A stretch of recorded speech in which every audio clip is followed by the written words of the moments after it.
आणि बंध तो पुढे दिसायलाय. म्हणून त्या बंधाच्या निवृत्तीसाठी साधनाची योजना करणं ही त्याचं कर्तव्य, ही त्याची तळमळे, ही त्याची साधना आहे. म्हणून त्याला साधनाचा सहारा असतो. म्हणून साधनाचंच वर्णन असतं, त्याचं साधनावरच जगत असतो. वर्णन करतो म्हणजे तो साधनाच्या अनुभवातच असतो, साधनारत असतो. म्हणून ज्ञानोबा साधकासाठी साधन किती महत्वाचं आहे, ते साधकाचं धन आहे. साधन, साधक, साधन.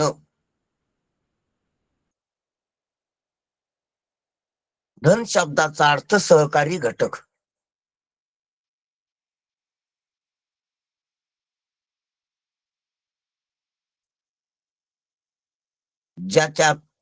ज्याचं बल असतं, ज्याच्या बलावर प्रवास असतो,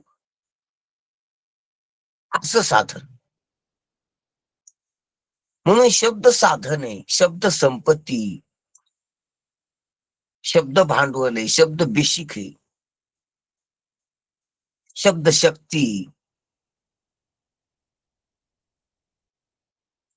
म्हणून ज्ञानोबा शब्दाला बाप म्हणतात, कारण इतर परमार्थातली साधन बाकीची बी येत, पण बाकीचे साधन या शब्द साधना पुढं गौण नाहीत.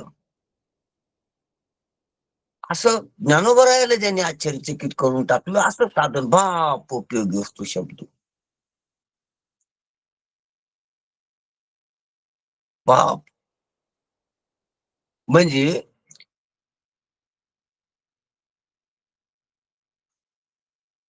आपल्या समजुतीपेक्षा जास्त शक्ती दिसणं त्याच्यात, त्याला बाप म्हणा. आश्चर्यचकित होणं, अपूर्वता वाटणं, असं कुठंच नाही पाहिलं. म्हणून बाप उपयोगी वस्तू शब्द. आणि त्याचा उल्लेखच करता स्मरणदानी प्रसिद्ध. कारण जीवाला स्मरण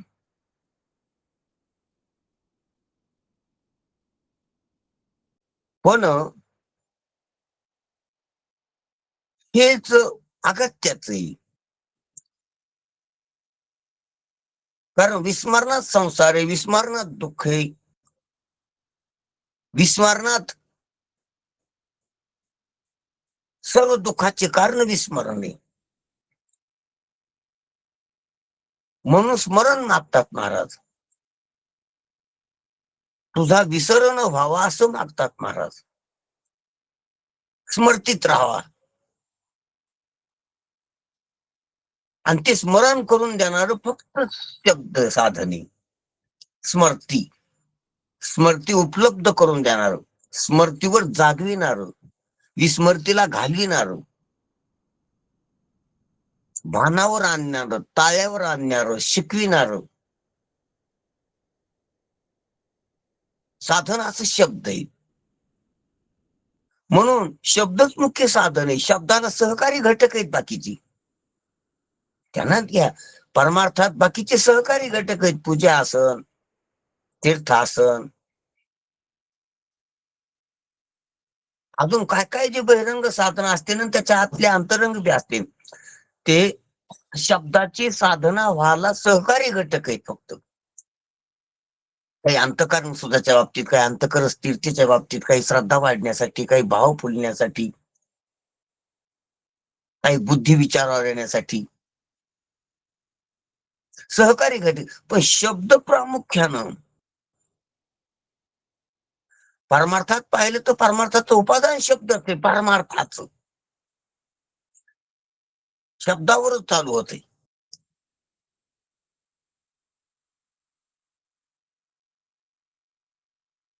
मग शब्दाचे उच्चार, त्यासाठी वाचा शुद्धी, शब्दाचं श्रवण, त्यासाठी कानामध्ये वृत्तीची स्थिरता, वृत्तीची चंचलता कमी करण्यासाठी ध्यान,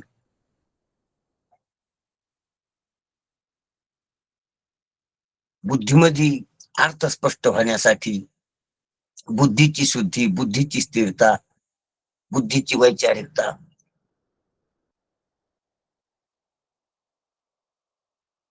ह्या गोष्टी हे जे घटक आहेत, ह्या घटकाला काही सहकारी घटक असतील, पण शब्दाच्याच उपयोगासाठी समजे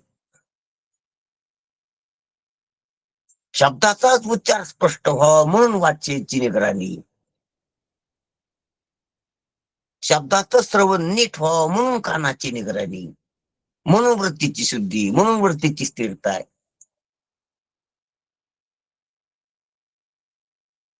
शब्दाची साधना महत्वाचा शब्द आहे. शब्द आपल्यापर्यंत यावा. जसं आता आपण त्या रेंज मध्ये काय झालं म्हणून शब्द येईना बरोबर, काहीतरी दोष असतो. ते दोष राहू नाही म्हणून काही परमार्थ करायचा असतो बहिरंगातला, की शब्द आपल्यापर्यंत येत नाही. शब्द आपल्यापर्यंत आला तरी अर्थ आपल्यापर्यंत येत नाही. अर्थ आपल्यापर्यंत आला तरी त्याची तशी स्पष्टता आपल्यापर्यंत होत नाही. स्पष्टता त्या स्पष्टतेशी एकरूपता होत नाही, आरूढता होत नाही. हे काही प्रतिबंध आहेत आणि हे घालण्यासाठी काही परमार्थ करावा लागतो. पण हे आपल्यापर्यंत शब्द आल्यावरच कळतात, शब्दानच कळतात. प्रतिबंध बी, प्रतिबंध घालण्याची अन्य साधनं बी शब्दानच कळतात. आणि मूळ अविद्येचा प्रतिबंध घालण्याचं साधन शब्दच आहे.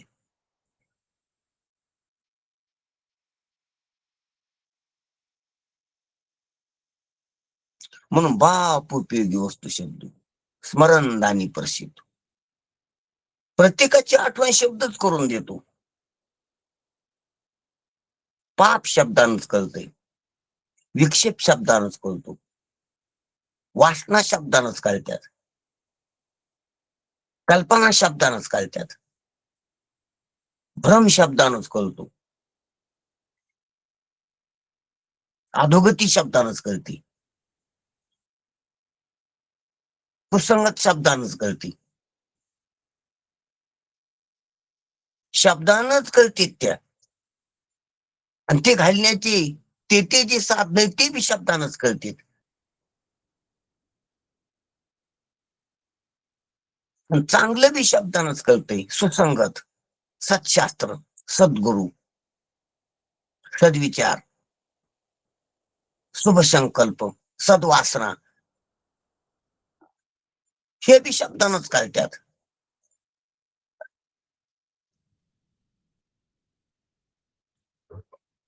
त्या कशा वाढत्या कशा स्थिरावत्या हे बी शब्दानच कळतंय.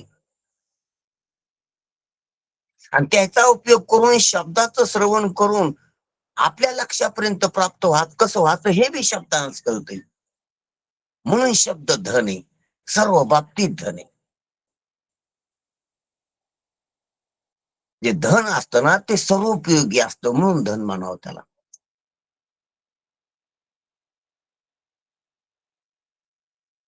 धन एक मोठं साधन आहे, त्याला साधन म्हणावं. साधन ते धन आहे. नुसतं धन जे व्यवहारात नुसता पैसा असतो त्याला धन म्हणतो आपण. साधन म्हणजे सर्व बाजूनं ते उपयोगाला येत असतं, त्याला साधन म्हणावं.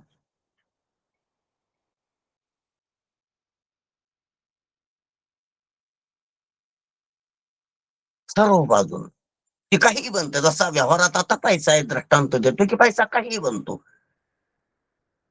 पैसा अन्न म्हणून पुढे येतो, पैसा पाणी म्हणून पुढे येतो. आता उपयोग केला तर का पैसा कपडा म्हणून पुढे येतो, पैसा अलंकार म्हणून येतो, पैसा काही बनतो. व्यवहारातला दृष्टांत द्याल.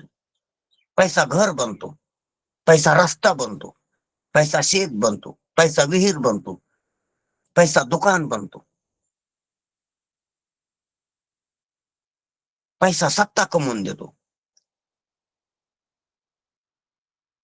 व्यवहारात जसं पैसा सर्व काही होतो, सर्व काही होऊन समोर येतो आणि सर्व बाबतीत सहकारी घटक येतो व्यवहारात जसा. म्हणून पैशाची अपेक्षा जास्त आहेत व्यवहारात. तसं परमार्थात शब्द सर्व होऊन पुढे येतो. परमार्थात प्रत्येक बाबीत, प्रत्येक क्षेत्रात, प्रत्येक क्षणाला शब्दाचंच साधन आहे, शब्दाचंच धन आहे. शब्दच पुढे येतो त्या निमित्तानं. शब्दाशिवाय संकल्पनाच होत नाही. शब्दाशिवाय चर्चाच नाही, शब्दाशिवाय श्रवणच नाही, शब्दाशिवाय वक्तव्यच नाही, शब्दाशिवाय सांगणं ऐकणंच नाही, वहापोहच नाही. शब्दाशिवाय मंत्र नाही, शब्दाशिवाय वाक्य महावाक्य नाही, शब्दाशिवाय उपदेश नाही.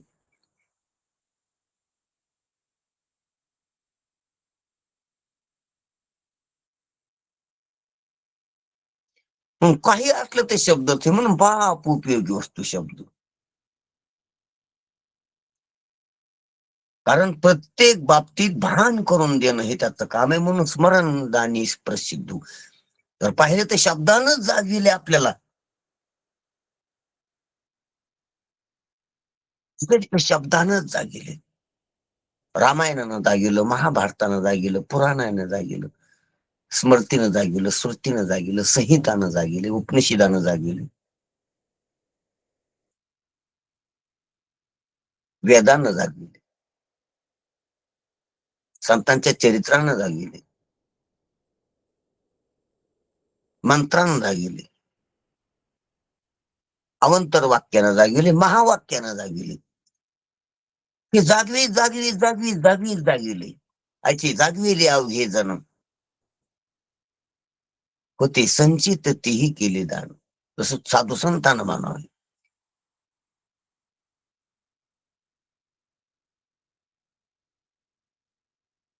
संत जागे असतात आणि जागवीच चालतात. त्याच्याजवळ उरलेलं प्रारब्ध जे काही कर्म शिल्लक ते जण लोकांना जागविण्यासाठी उपयोगी करतात. होते संचित ते काही साचलेलं होतं कर्म माग उर्वरित. ब्रह्मज्ञानात कर्मक्षय होतो, पण प्रारब्धाच्या अंशात जे काही उरलेलं असतंय ते संत जाग करण्यासाठी, इतराला जाग करण्यासाठी खर्चित असतात.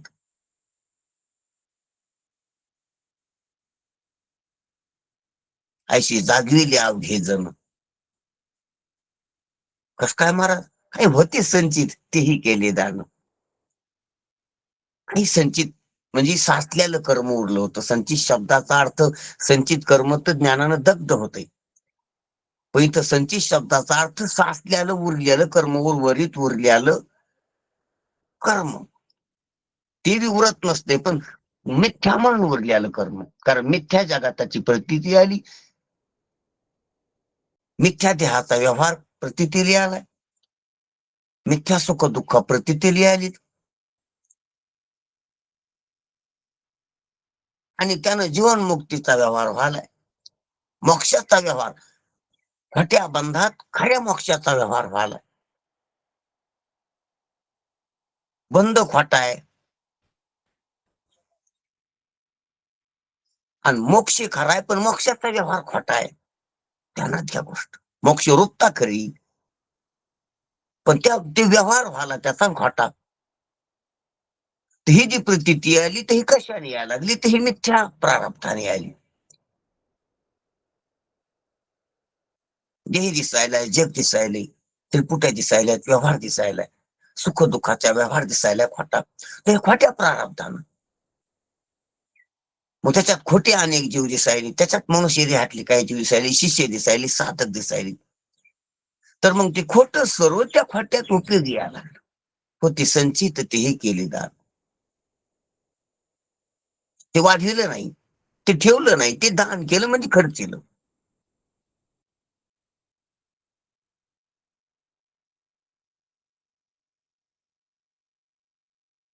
ते संत म्हणत असतात. तसं केलं गुरुजीनं, तसं केलं ज्ञानोबरायानं, तसं केलं सर्व महात्म्यानं. म्हणून शब्द अत्यंत महत्वाचा आहे. स्मरणदानी प्रसिद्ध, अमृताचा विषय द्वारसानवी हे आपण पाहिलेलंच आहे. म्हणून सांगायचं तात्पर्य, म्हणून गुरुजी सारखे महात्मे किंवा ज्ञानोबरायासारखे महात्मे बाप उपयोगी वस्तू शब्द स्मरणदानी प्रसिद्ध अशा प्रकारचं त्यानं काय होतात, नव लाव काढतात त्याचा, आश्चर्यचकित होऊन बोलतात. आणि ती साधकासाठी नाही तर ज्ञानोबा राहायला आश्चर्य होईन असं काय आहे जगात, गुरुजीला आश्चर्य होईन असं काय आहे जगात, मिथ्या जगात. तर साधकासाठी उपयोगी म्हणून साधकासाठी हे महत्वाचं वाटतं त्यांना. म्हणून बाप उपयोगी वस्तू शब्द स्मरण दानी प्रसिद्ध. बाप म्हणजे धन्य, संसारात कोणी धन्य नाही. बाप शब्दाचा अर्थ एक तर आश्चर्यचकित होणं आहे, एखाद्या ठिकाणी विलक्षण सामर्थ्य, विलक्षण शक्ती दिसणं, एखाद्या वस्तूच्या ठिकाणी विलक्षण गुण दिसणं, तेव्हा आश्चर्य होत असते. तसं ज्ञानोबा राहायला शक्ती दिसली शब्दाच्या ठिकाणी, आणि म्हणून म्हणतात बाप उपयोगी वस्तू शब्द. बाप शब्दाचा अर्थ एखाद्या वस्तूच्या ठिकाणी विलक्षण सामर्थ्याचा, गुणाचा, इतर वस्तूपेक्षा जास्त त्याच्या सामर्थ्याचा, त्याच्या गुणाचा, त्याच्या स्वभावाचा प्रभाव लक्षात येणं म्हणजे बाप शब्द निघतो. आणि म्हणजे एकवटून तिथे शक्ती इतरापेक्षा विशेषता आहे, म्हणून बाप म्हणजे अंतःकरण त्या वस्तूशी संबंधित झाल्याबरोबर अंतःकरणात आनंद होतो, धन्यता वाटते, विशेषता लक्षात येते. म्हणून इथं सांगितलं की धन्य संसारात कोणी धन्य, संसारातले बाकीचे पदार्थ आणि बाकीचे जीव धन्य नाहीत. जड पदार्थ आणि चेतन असलेले इतर जीव, भ्रांत जीव, हे धन्य नाहीत.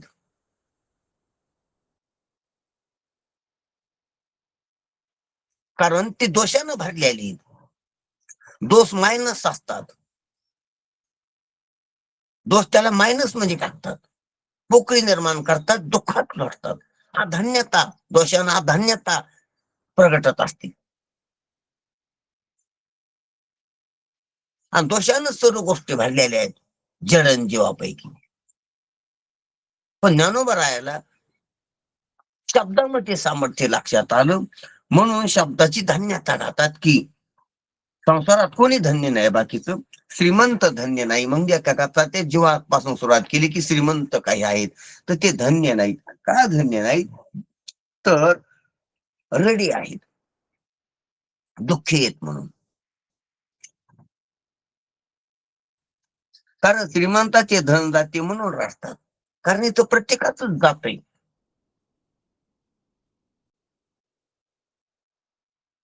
श्रीमंताचं धन जातंय, राजाचं राज्य जातंय, इंद्राचं पद जातंय. इथं प्रत्येकच गोष्टीचा ते गुण जातो, फुलाचा सुगंध जातो, कोणाचं रूप जाते, कोणाची ताक शक्ती जाते, कोणाची बुद्धी जाते, प्रत्येकच जाते.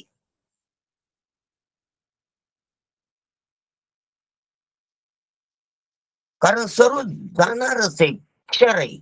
सर्व संसार संसदेत ती संसारा सर्व सारायला लागलेली. म्हणून श्रीमंताचं वर्णन केलं की श्रीमंताचं धन जातं म्हणून ते सर्व राडणारा आहे श्रीमंत, आणि राडणारा धन्य असतो. रडणाराची कशी धन्यता गावा, सर्व संसार जाणारा असल्यामुळे संसारी माणसे रडत असतात. कारण ते सुखी कशानं तरी, दुसऱ्यानं सुखी आहेत कशानं तरी. दुसऱ्यानं जो सुखी असतो तो रडका सुखी असतो, तो आता जरी हसायला तो उद्या रडणार आहे, कारण की दुसरं आहे, दुसरं आलेलं आहे, दुसरं जाणार आहे. दुसऱ्याच्या येण्यानं जर हसतो तर जाण्यानं रडणार आहे, आणि ज्याच्या पदरात रड नाही त्याची धन्यता नसती. श्रीगुरूची काही जात नाही, म्हणून ते रडत नाहीत. कारण श्रीगुरु गुरु कोण, जे दुसऱ्यानं सुखी नाही, जे दुसऱ्यानं सुखी ते जीव, जे स्वसुखानं, जे स्वसुखानं संतुष्ट आहे ते श्रीगुरु, ते संत, ते विश्वर.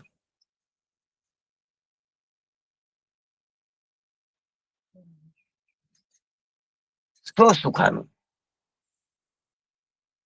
आयशा निज आत्मया जाणूनी गोविंदा जीवे भावे अनुसरल्या प्रमादा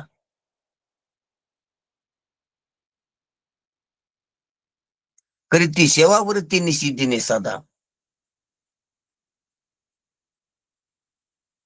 अशी गोलने बरायची. म्हणजे आयशा निजात्मया जाणून गोविंदा म्हणजे स्वसुखानं सुखी स्वानंद आहे. ज्याचा परानंद आहे तो आज जरी आनंदी सुखी दिसला तो उद्या रडणार आहे. ज्याचा स्वानंद आहे म्हणून स्वानंद भोगणारा रडत नाही. म्हणून स्वानंदात असा स्वानंद जो स्वानंदात आहे तो पूर्ण आनंदात आहे. तो अखंड आनंदात आहे स्वानंदावाला.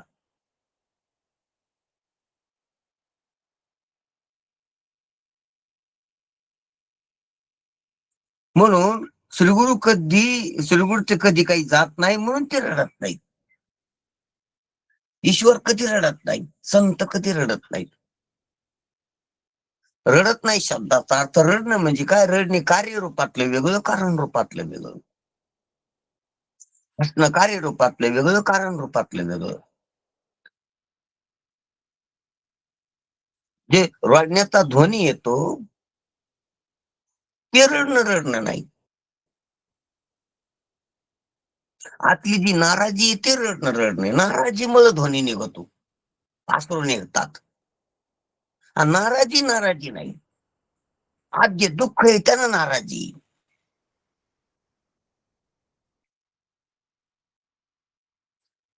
आणि दुःख नाही. आज जे अज्ञान आहे ते दुःख आहे. ध्यानात या गोष्ट.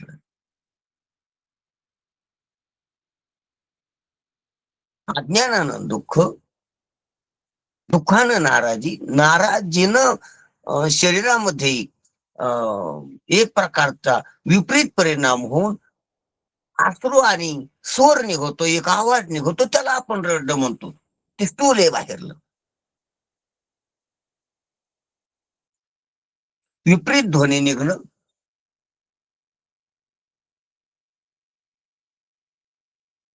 आणि शरीर व्याकुळ होणं हे वरून दिसतंय.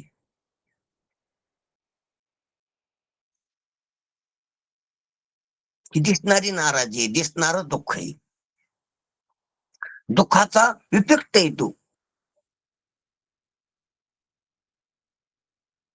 शरीरावर झालेला. त्याला आपण रडणं म्हणतो. ते रडणं नाही, आतलं दुःख आहे. ती आतली व्याकुलता आहे. व्याकुलता बाहेर प्रगट व्हायला लागलेली शरीरातून, ध्वनीच्या रूपानं, अश्रूच्या रूपानं.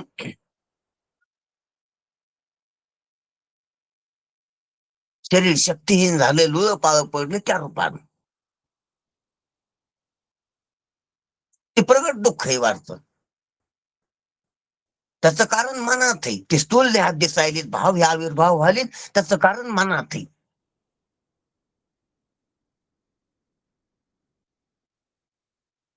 आणि जे मनात प्रगटायला लागलं दुःख त्याचं कारण मन हे अज्ञानात.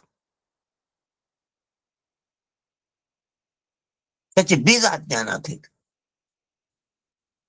मग अज्ञानातूनच सर्व रडणं, स्वर निघतात, सर्व दुःख निघतात. म्हणून हे बाहेरली हे पा मुलगा रडतो, कमी वयातला मुलगा रडतो, आणि प्रौढ बी रडतो, आणि म्हातारा बी रडतो, गरीब बी रडतो, श्रीमंत रडतो, प्रजा रडते, राजा रडते. राजण्या रडण्यात फरक आहे. आतल्या दुःखात फरक नाही, मनातल्या नाराजीत फरक नाही, पण बाहेरले परिणाम पाटलातात. मुलगा मोकळा रडतो, प्रौढ तसा रडत नाही. प्रौढाचं रडणं वेगळे, म्हाताऱ्याचं रडणं वेगळे, राजाचं रडणं वेगळे. बाहेर प्रत्युत्ती चोर, मुलगा काहीच चोरीत नाही. तसा चोर आला, तसं रडणं आलं, तसं रडतो, धाय मोकलं. प्रौढ सावरून रडतो. प्रतिष्ठेचा प्रश्न आहे. राजाला त्याच्यापेक्षा सावरावा लागतो. राजाला रडताच येत नसते. रडणं दाबावं लागतं राजाला, श्रीमंताला. दोन काम आहे म्हणून जास्त दुःख असतं राजाला, श्रीमंताला. दुःख व्हायला ही एक दुःख, दुःख दाखवायचं नाही ही एक दुःख. दुःखी असून दुःखी व्हायचं नाही, दुःखी असून दुःखी दाखवायचं नाही. त्या दुःखाला रोखायचं, त्या दुःखाला झाकायचं. डबल कष्ट पडतात त्याला. आतून जे आविर्भाव व्हायले दुःखाची ते प्रतिबंधित करायची, थांबायची, अडवायची.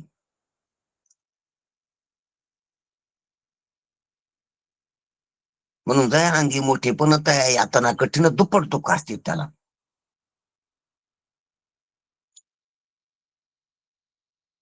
म्हणून रड नाही, सर्व रडणारी. म्हणून न रडणारा तो धन्य. कोण धन्य? जो न रडणारा आहे तो धन्य. ज्याच्या वाट्याला रडणं नाही. रडणं नाही शब्दाचा अर्थ डोळ्याला पाणी नाही. डोळ्याला पाणी नाही याचा अर्थ आत नाराज नाही. नाराज नाही त्याचा अर्थ त्याचं काही गेलेलं नाही, त्याचं काही जाणार नाही संभाव्य. म्हणजेच अज्ञान नाही. अज्ञानानं होणारी जे काही आतले संकल्प आहेत, आतले दुःख आहेत, आतलं काही विरह आहेत, काही गेल्याचा दुःख आहे, ते नाही. काही हानी नाही. हानीचे जे भाव असतात त्याच्या अज्ञानातून येत असतात. की माझं हे गेलं, माझं ते गेलं. तुझं काय होतं काय गेलं हा विचार नसतो ना, विवेका अभावी. म्हणून हे पहा, अज्ञानानं अविवेकानं नाराजी, आणि नाराजीनं दुःख व्यक्त होत असते. हे ध्यानात घ्या.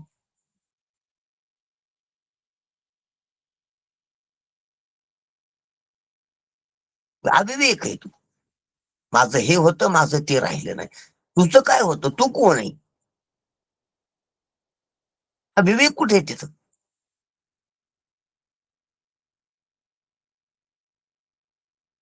विवेक नाही म्हणजे प्रमाद आहे. विवेक नसणं अपराध आहे मनुष्य ध्यान.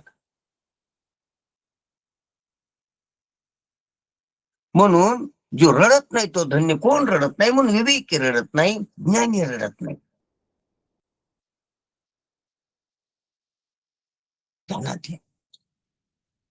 श्रीगुरु आपल्या शब्दाने शिष्याचे रडणे थांबवतात. कारण शब्दाने विवेक उत्पन्न होतो, विवेकानं बोध होऊन ते रडणं थांबतंय. मग श्रीगुरु रडत नसतात, विवेकाची वाणी बोलत असतात, आणि रडणारा तर रडणं थांबित असतात. श्रीगुरु आपल्या शब्दाने शिष्याचे रडणे थांबवतात. अर्थात शब्दाने रडणे थांबते. म्हणून शब्दाला बाप म्हणजे शब्द धन्य असे म्हटले आहे. म्हणजे धन्य असे म्हटले आहे. हे पण शब्दानं रडणं थांबते. जगात कशानंच रडणं थांबत नाही. शब्दानं रडणं थांबते. ते शब्द आकलन करण्याची क्षमता असणाराच.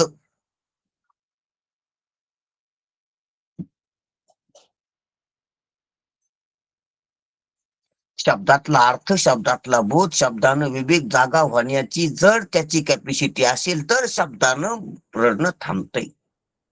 अर्जुनाचं थांबलं.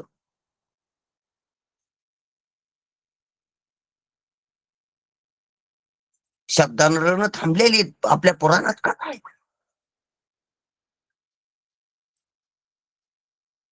वालीच्या बायकोचं थांबलं ताराचं, प्रभू रामचंद्राच्या शब्दानं रडणं थांबलं.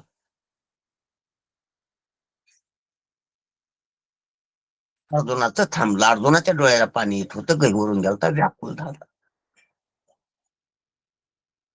शब्दानं सावरला अर्जुन, शब्दानं सावरली तारा.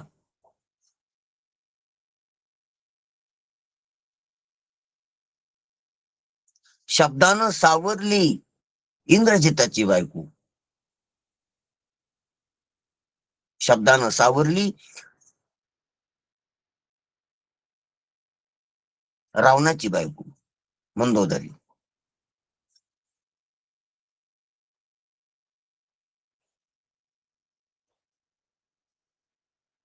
म्हणून हे शब्द, पण शब्द पचवायला, शब्द बिंबायला, शब्द स्पष्ट व्हायला अधिकार लागतो. आणि तो मनुष्य देहात आहे. पण मनुष्य देहात म्हणून मनुष्य देहात अधिकारावर राहावा, अधिकार गमून मनुष्य देहात राहू नये पशु होऊन.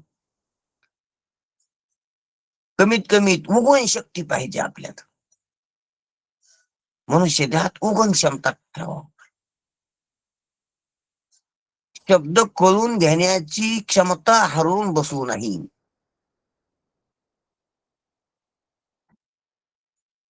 तो नालायक झाला किंवा तो पशु झाला, म्हणून मनुष्य होऊन जागा. मनुष्य पण तरी साधी नारायण साधनावर असावं, किंवा शब्द कळण्याची क्षमता गमवून बसू नये. इतकी बुद्धिहीन होऊ नये, इतका अविचार होऊ नये, इतके विकार खोळू नये, इतकं बहिर्मुख होऊ नये की शब्द बी आपल्याला कळणार नाहीत संतांची.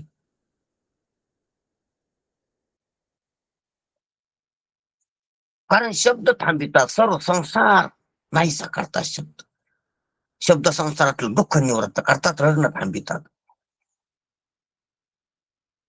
शब्द कळायची क्षमता ठेवली तर काहीच गेलं नाही, आपलं सर्व स्थिर होईल.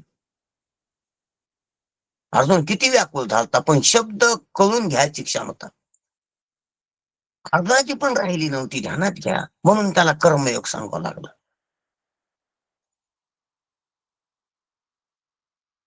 म्हणून त्याला योग सांगावा लागला, भक्ती सांगावं लागली, शिकावं लागलं त्याला सर्व गोष्टी.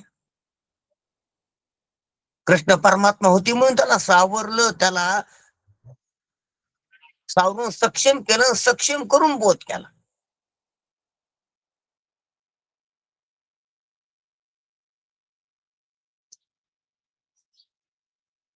ज्ञानोबा रायाला चांगदेवाला सक्षम करायचं काम नाही पडलं, सक्षम होते ती, फक्त सांगावं लागलं.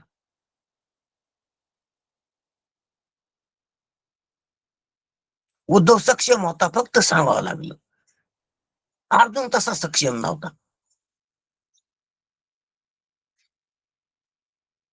कारण प्रसंगात पडला होता, धर्म संकटात पडला होता, गहिवरला होता, गिरकी आलती.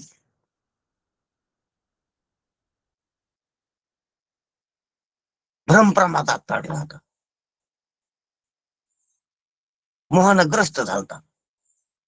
व्यवहाराच्या पण लायक राहिला नव्हता त्या वेळेला, युद्धाच्या पण. तर परमार्थ कुठं.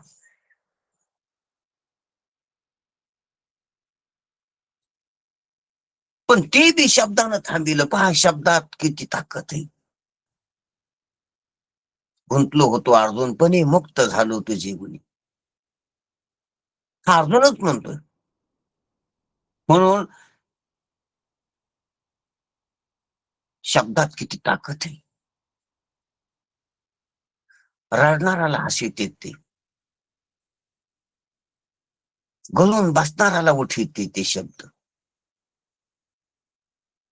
अविचाराला विवेकी करते शब्द, वासनावाल्याला वैराग्यवान करते शब्द, कल्पनावाल्याला विवेकवान करते शब्द, बोधहीनाला बोधावर आणते शब्द, अज्ञानाला ज्ञानी बनते शब्द.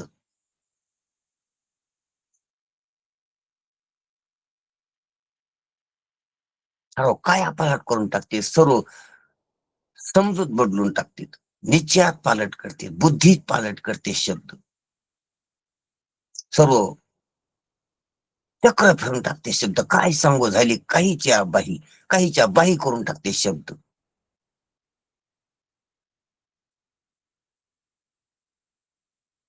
इदम बदल समजूत बदली ती, आरंभ बद्दल समजूत बदली ती, संसार चक्राबद्दल समजूत म्हणजे संसाराच्या कारणाबद्दल समजूत बदली ती,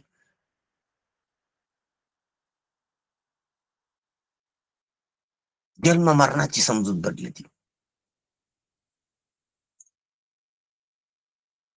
म्हणून शब्द मंत्र आहेत, म्हणून शब्द वाक्य आहेत, म्हणून शब्द वेद आहेत, म्हणून शब्द ब्रह्म आहे, साधन आहे.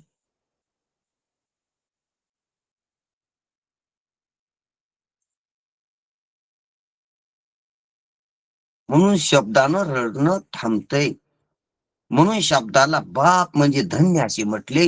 म्हणून शब्दाचा सहारा आहे. आपलं रडणं थांबिणारा फक्त शब्द आहे संसारात. बाकी सर्व रडिणारी आहेत आपल्याला.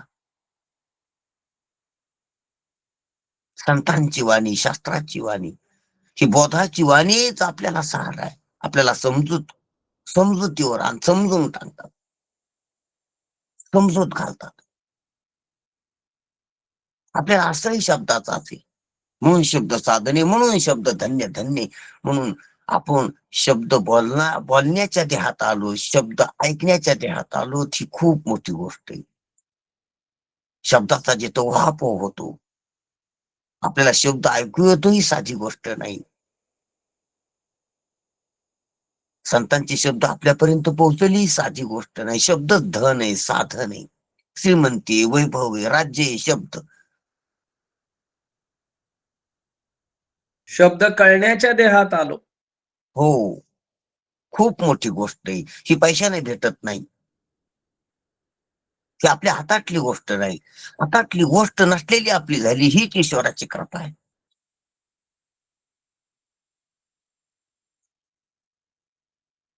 तसेच जगात वेद आणि वेदानुसारी स्मृती पुराणादी शब्द स्वरूप ग्रंथ अत्यंत उपयुक्त आहेत. शब्दाचं वर्णन करतात महाराज, शब्द रडणं थांबतात हे सांगितले. त्याचप्रमाणे शब्दाची पुन्हा विषय असं सांगितले की जगामध्ये वेद शब्दच आहेत. वेदानुसार स्मृती, प्रत्येक वेदाच्या, पुराण, हे शब्द स्वरूप सर्व ग्रंथ अत्यंत उपयुक्त आहेत. अत्यंत उपयुक्त. त्याचा उपयोग घ्या, मनुष्य देहात त्याचा उपयोग घेता येतो ह्या सर्व ग्रंथांचा. कारण ज्या गोष्टी प्रत्यक्ष अनुमान या प्रमाणाने कळत नाहीत, तिथे शब्दाचा उपयोग होतो. कारण व्यवहार प्रत्यक्ष आणि अनुमानावर चालतो.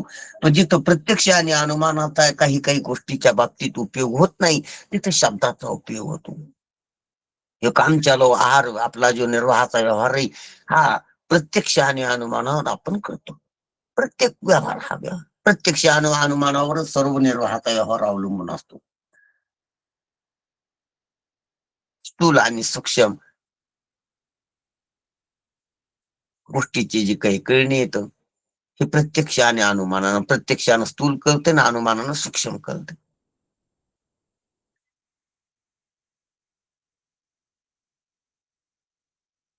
पण ज्या वेळेला त्याच्या पलीकडल्या काही गोष्टी ज्या प्रत्यक्ष अनुमानानं कळत नाहीत, त्यासाठी शब्द उपयोगी पडतो.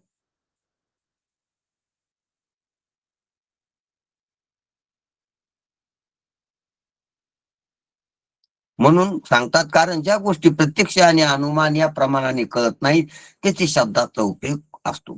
धर्म आणि ब्रह्म या दोन गोष्टी शब्दाशिवाय कळणे शक्य नाही.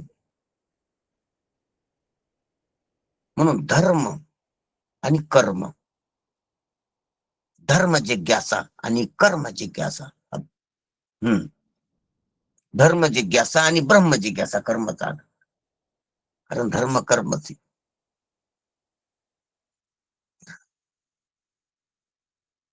ह्या दोन गोष्टी, ह्या दोन जिज्ञासा किंवा ह्या दोन तत्व, ही धर्म आणि ब्रह्म,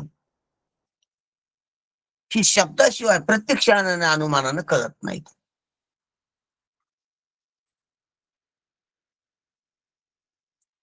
कळू शकत नाही. शब्दाला शरण जावं लागतं, वेदाला शरण जावं लागतं, संताला, गुरुला शरण जावं लागतं. म्हणून धर्म व ब्रह्म या दोन गोष्टी शब्दाशिवाय कळणे शक्य नाही. कारण ते जे तत्व आहे, धर्म तत्व किंवा ब्रह्म तत्व, तर हे प्रत्यक्षाचा विषय नाही, इंद्रियाचा विषय नाही. आणि त्या अनुमानानं कळायला त्याला काही हेतू नाही.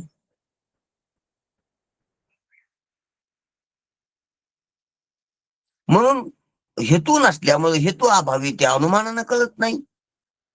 आणि त्या गोष्टी स्थूल नसल्यामुळे इंद्रियाने कळत नाही. इंद्रियानं स्थूलच कळत असते.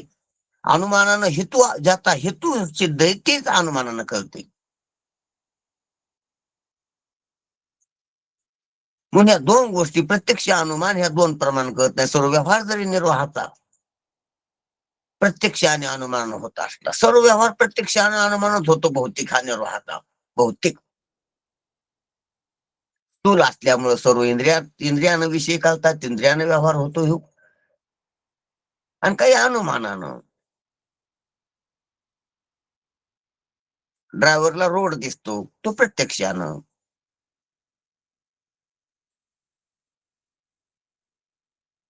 आणि साईट घेण्याचा, त्या वाहनाचा आणि आपला संबंध चुकविण्याचा जो अंदाज असतो ते अनुमान आहे.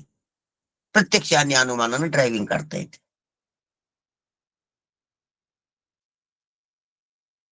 काही अंदाज घेता येतो आणि काही प्रत्यक्ष कळते.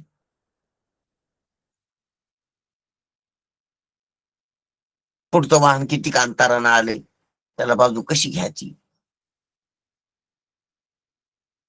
अंदाज अंदाज करता येतो. खड्ड्याचा अंदाज घेता येतो, ते चुकीचा येतो. हे ड्रायव्हरचं सांगायला मी, तसं प्रत्येक गोष्टी चालताना सुद्धा तसंच आहे. अंदाज बांधता येतो, काही प्रत्यक्षानं कळतं. काही पुढचा अंदाज असतो, तसा हवामान खात्याचा अंदाज. आणि पाऊस पडला हे प्रत्यक्ष आहे. पाऊस गर्जना हो हो पडायला लागला हे प्रत्यक्ष आहे. आणि उद्याचं कसं राहील हा अंदाज आहे. अनुमान बांधता येते प्रत्यक्षाहून, वातावरणाहून.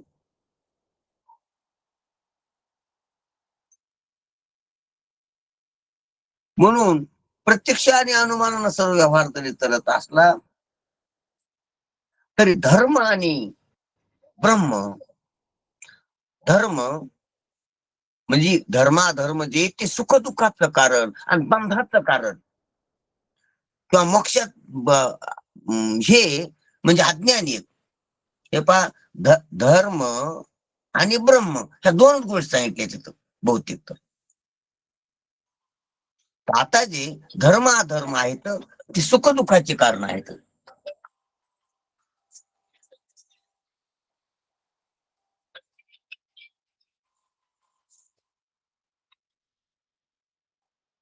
धर्म धर्माधर्म हे सुखदुःखाचे कारण आहे. आणि जे ब्रह्म आहे तर सर्व सुख दुःख आणि सुखदुःखाचं कारण असलेलं अज्ञान, याचं जे अधिष्ठान आहे ते ब्रह्म आहे. सर्वांचं अधिष्ठान ते ब्रह्म. आणि व्यवहारातल्या सुखदुःखाचं कारण धर्माधर्म. हे दोन्ही बी आकलन होत नाहीत प्रत्यक्ष आणि अनुमानानं. म्हणून जैमिनीनं धर्म जिज्ञासा दाखविली आणि व्यासाने ब्रह्म जिज्ञासा दाखविली. म्हणून दोन मीमांसाच केला, धर्म मीमांसा आणि ब्रह्म मीमांसा. पूर्व मीमांसा आणि उत्तर मीमांसा.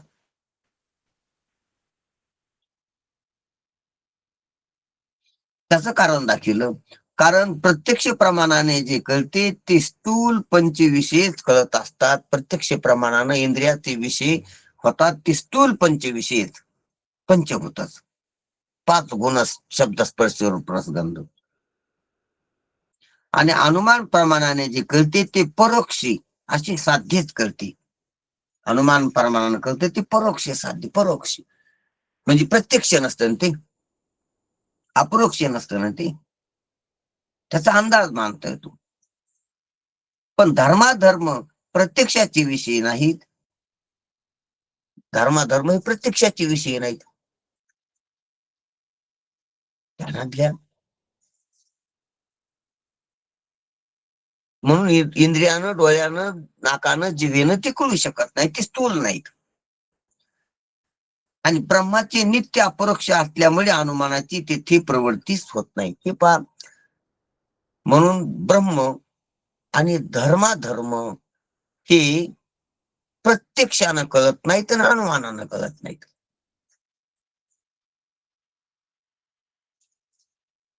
का कळत नाही त्याचं कारण सांगतात गुरुजी. कारण ते तर स्थूल नाहीत म्हणून प्रत्यक्षाचे विषय नाहीत. आणि ते कळायला हेतू नाही काय म्हणून अनुमानाची कारण नाही, अनुमानानं कळत नाही.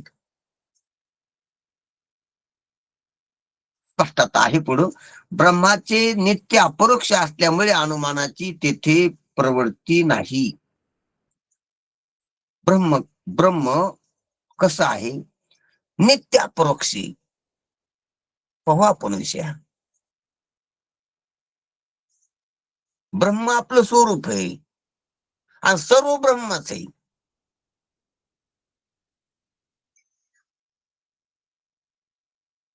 ब्रह्म अन्य काळात, अन्य देशात, अन्य वस्तू नाही. आणि अन्य देशात, अन्य काळात, अन्य वस्तू असल्यालीच प्रत्यक्षाचा विषय होत असते, अनुमानाचा विषय होत असते. म्हणून ते नित्य अपरोक्ष असल्यामुळं प्रत्यक्षाचा विषय होत नाही ब्रह्म. कारण प्रत्यक्ष व्हायला समोर याला दुसरं पाहिजे, ब्रह्म दुसरं नाही. समोर याला ते परिचिन्न पाहिजे, ब्रह्म परिचिन्न नाही. काल परिचित, देश परिचित, वस्तू परिचित पाहिजे. त्याला परिचिन्नता पाहिजे, औषध पाडला पाहिजे, दुसरं पाहिजे, ते आपल्याला आणणे पाहिजे, द्वयी पाहिजे. आणि ब्रह्म अद्वयी परिचिन्न पाहिजे, ब्रह्म व्यापक आहे.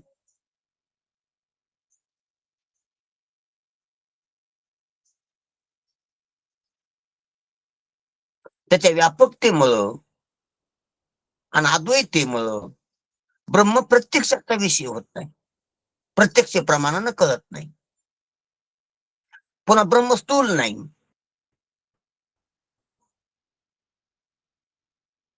पुन्हा ब्रह्म इंद्रियाच्याच पुढं नाही. पुढं नाही असं नाही आणि आत नाही असं नाही.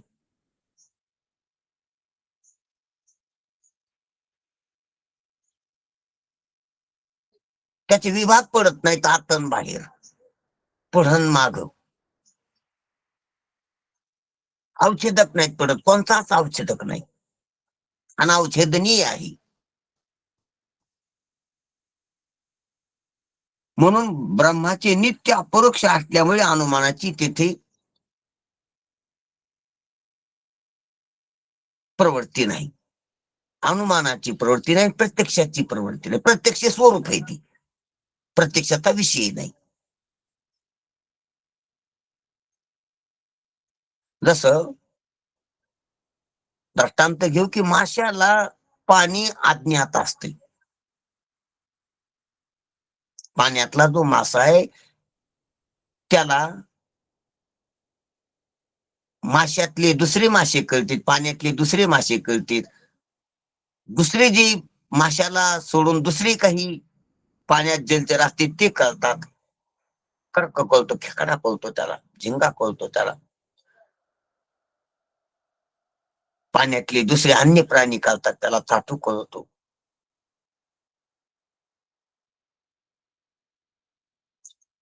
त्याला पाण्यातली खालची वाळू कळते, पाषाण कळतो, दगड. पाण्यातलं काही खाद्य आहे त्याला, ते खाद्य कळतं माशाला. पण माशाला पाणी बहुतेक कळत नाही. का? तो पाण्यातच राहतो, पाण्याहून अन्य होतच नाही कधी. म्हणून पाणी कळायला अडचण आहे माशाला.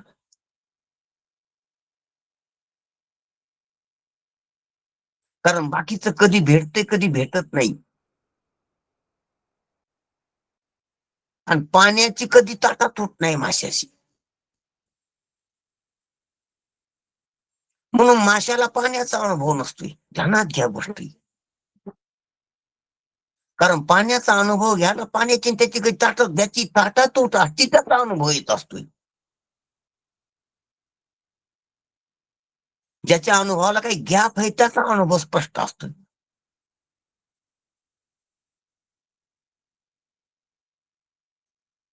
अतिपरिचयात अवज्ञा. पाण्याचा अतिपरिचय मासाला जन्मापासून मरेपर्यंत. म्हणून पाणी एक वस्तू आहे हे त्याला स्पष्ट होत नाही. पाण्यातल्या अन्य वस्तू स्पष्ट होतात.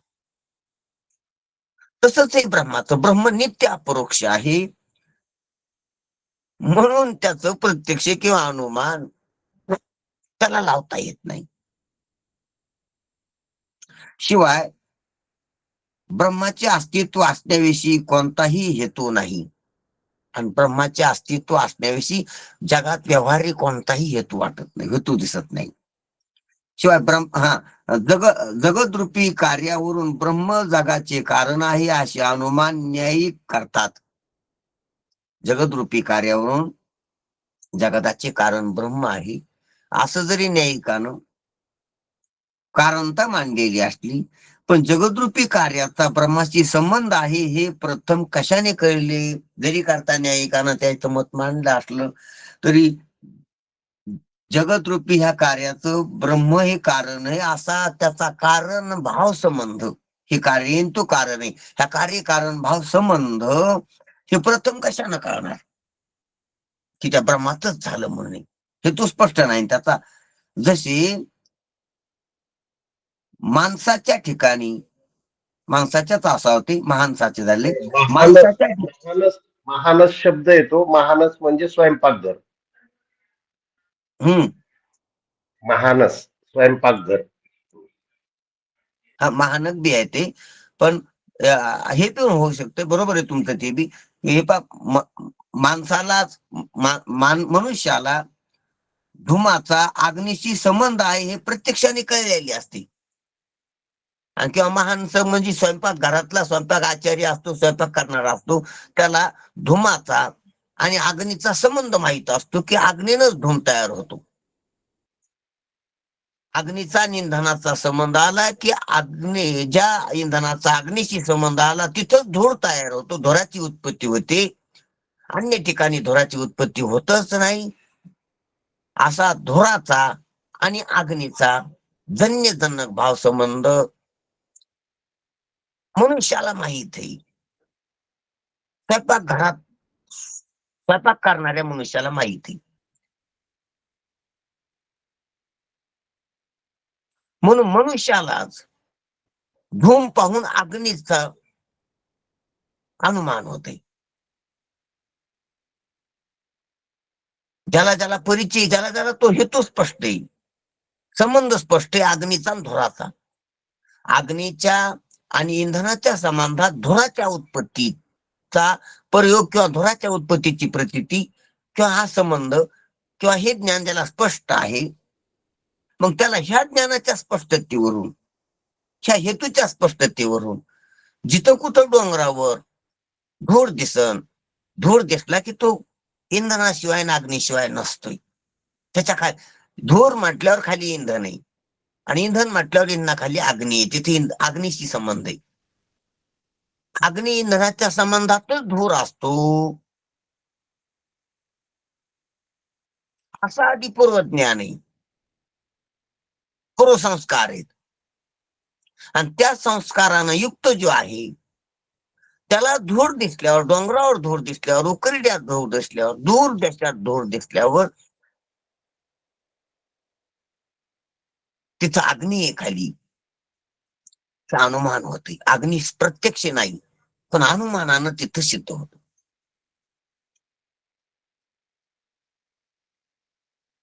म्हणून जसे माणसाचे ठिकाणी धुमाचा अग्नीशी संबंध आहे हे प्रत्यक्षाने कळलेले असते, म्हणून पर्वतावर धुमाचे प्रत्यक्ष झाल्यावर अग्नीचे अनुमान होते. स्पष्ट आहे. तसे येथे जगदरूपी कार्याचा ब्रह्मरूप कारणाशी संबंध आहे. तसंच त्याच न्यायानं इथं जगदरूपी कार्याचा, हे जगदरूपी जे कार्य दिसायला लागले पंचभौतिक, तर याचा ब्रह्मरूप कारणाशी संबंध आहे हे प्रत्यक्षाने कळत नाही. तसं कुठे कळते? जसा धूर आणि अग्नीचा संबंध कळतो तसा ब्रह्मापासून जगत झालेलं कोणी पाहिलं? अग्नीपासून धूर झालेला पाहिलेला आहे आधी, त्याचे पूर्वसंस्कार आहेत आणि त्या संस्कारानं युक्त, आणि त्याच्याशिवाय धूर झालेलाच नाही. अग्नीशिवाय धूर झालेला कोणी पाहिलेलाच नाही आणि अग्नीनं धूर झालेला पाहिलेला आहे. हे ज्ञान आधी स्पष्ट आहे, हे पूर्वसंस्कार आहे, हे पूर्वज्ञान आहे. आणि या पूर्वज्ञानाहून म्हणून सिद्धांत बांधला की अग्नीनं धोर होतो. व्यवहाराची शीट झाली आणि म्हणून जिथं जिथं धूर दिसन तिथं तिथं खाली अग्नी असतो. हा न्याय बांधला. हा हेतू बनलं मग ते. म्हणून हेतू झाला तो धूर पाहिला की आता अग्नी असतो. हे पूर्वज्ञान हेतू आहे आणि त्या हेतूमुळे अनुमान होत. कारण आज असं कधीच झालं नाही की धूर निघला आणि खाली अग्नी नसतोय. त्या धुराशिवाय अग्नी निर्माण होत असतो असं नाही. आपल्या अग्नीशिवाय धूर निर्माण होत असतो असं कधीच नाही. असं कधीच अनुभव नाही.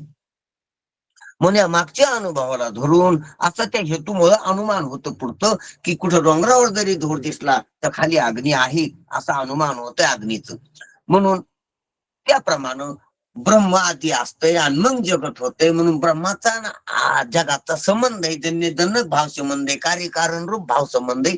हा आधी संस्कार नाहीत, आधी पूर्वज्ञान नाही. म्हणून हेतू अभावी जगत कारणावून ब्रह्माचं अनुमान होईल असं नाही. हेतू अभावी होऊ शकत नाही. हेतू नाही त्याला त्याचा. हे प्रत्यक्ष कळत नाही. म्हणून येथे अनुमानाची प्रवृत्ती होत नाही. म्हणून ब्रह्म अनुमानानं कळत नाही. अनुमानेना अनुमानेना श्रुती नीती नीती म्हणती गोविंदो रे. अनुमान नाही होत आणि प्रत्यक्ष तर होतच नाही. स्थूल नसल्यामुळं प्रत्यक्ष नाही आणि हेतू नसल्यामुळं अनुमान होत नाही ब्रह्माचं आणि कर्माचं. असो म्हणून म्हणून काय तर मग हे दोन्ही बी इथं प्रमाणानं होत नाही. म्हणून इथं शब्द प्रमाण आहे. म्हणून धर्म कळायला आणि ब्रह्म मग धर्मज्ञान आणि ब्रह्मज्ञान होण्यासाठी शब्दच उपयोगी आहे आणि तो शब्द साधू संतांना आपल्याला प्रयोग केलेला आहे.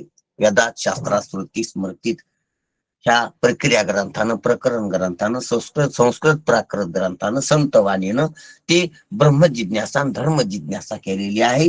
म्हणून शब्दाशिवाय शब्दाला शरण जावं लागतं धर्म कळायला आणि ब्रह्म कळायला. हा गुरुजीनं केलेलं जे काही भाकीत आहे हे सिद्ध आहे. ठीक आहे, आपण इथं थांबू, वेळ झालेला आहे. हो महाराज, खूप चालेल. हो. कुंडली